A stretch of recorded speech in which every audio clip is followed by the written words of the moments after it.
Heartstrings on the Frontier by Miles Calder.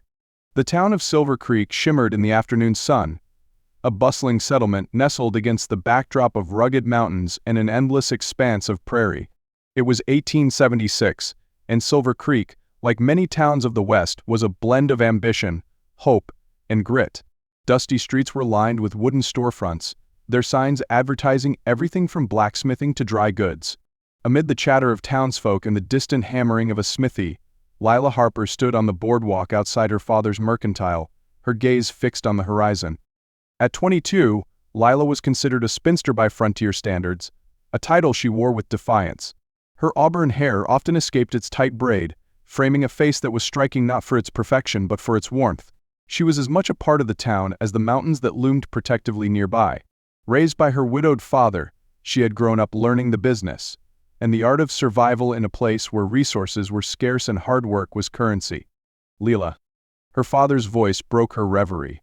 Samuel Harper, a stout man with a streak of silver in his beard, appeared in the doorway. "Can you stock those flour sacks? The shipment's coming late again, and folks'll be needing it by morning." Lila nodded, her lips curving into a smile. "I'll get to it, Pa." As she stepped inside, her thoughts lingered on the stranger who had arrived that morning, a man whose presence had already stirred whispers among the townsfolk. Dressed in a dusty duster and a well-worn hat, he had the look of someone accustomed to the open range, someone with secrets. When he had entered the mercantile to purchase supplies, his piercing blue eyes had briefly met hers, and Lila had felt an inexplicable jolt. Jesse Calder had ridden into Silver Creek seeking nothing more than a fresh start. The son of a rancher from Texas, Jesse had left his home after a family dispute turned violent. His brother, driven by greed, had tried to seize the ranch their father had built, leaving Jesse with no choice but to defend what was right. The aftermath had left Jesse disillusioned and yearning for a simpler life, one far from bloodshed and betrayal. As Jesse tethered his horse outside the saloon, he couldn't shake the memory of Lila's steady gaze. She had looked at him not with suspicion but with curiosity, a rarity for a drifter like him. He had no illusions about the life he was carving out. Trust was a luxury he couldn't afford. Yet something about Silver Creek felt different, as if it held the promise of more than just survival. That evening, the town gathered for a barn dance at the edge of the creek. Lanterns hung from rafters, casting a warm glow over the gathering. Fiddles and banjos filled the air with lively tunes, and laughter echoed as couples took to the floor. Lila, dressed in a simple blue dress that brought out the depth of her eyes, stood near the refreshment table, observing the merriment. "Care to dance?" She turned to find Jesse standing there, hat in hand. His voice was deep and steady, a hint of shyness softening his rugged demeanor. Lila hesitated, her fingers brushing the fabric of her skirt. "I'm not much of a dancer." "Neither am I," Jesse admitted with a wry smile. "But I reckon we could give it a try." Taking his outstretched hand, Lila allowed herself to be led onto the dance floor. The music swirled around them as they moved in tentative steps, their laughter mingling with the melody. For a moment, the hardships of frontier life faded, replaced by a connection neither had expected. Over the following weeks, Jesse found reasons to frequent the mercantile, offering to fix a broken shelf or carry in heavy shipments. The townsfolk took notice, some welcoming his presence while others eyed him with caution. Silver Creek was a place where everyone had a past, and new faces were often met with skepticism. One afternoon, as Lila organized jars of preserves, she asked, "Why'd you come to Silver Creek?" Jesse's hands paused over a crate. "Looking for a place to settle," he said after a moment. "Somewhere quiet." Lila tilted her head, studying him. "Quiet isn't always safe." He met her gaze. "Safe doesn't always mean free." The weight of his words lingered, but Lila didn't press further. She sensed that his scars ran deep, and she wasn't one to pry.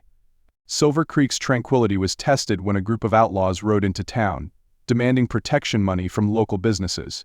Their leader, a sharp-eyed man named Ward Haskins, made it clear that refusal would bring dire consequences. Fear spread like wildfire, but Lila's father refused to back down. "We don't bow to bullies," Samuel declared, his voice firm. Jesse, who had been helping stock shelves, stepped forward. "You'll need more than courage to stand against them." Samuel regarded him with a mixture of gratitude and wariness. "You offering to help?" Jesse nodded. "I've dealt with men like them before. They only understand strength."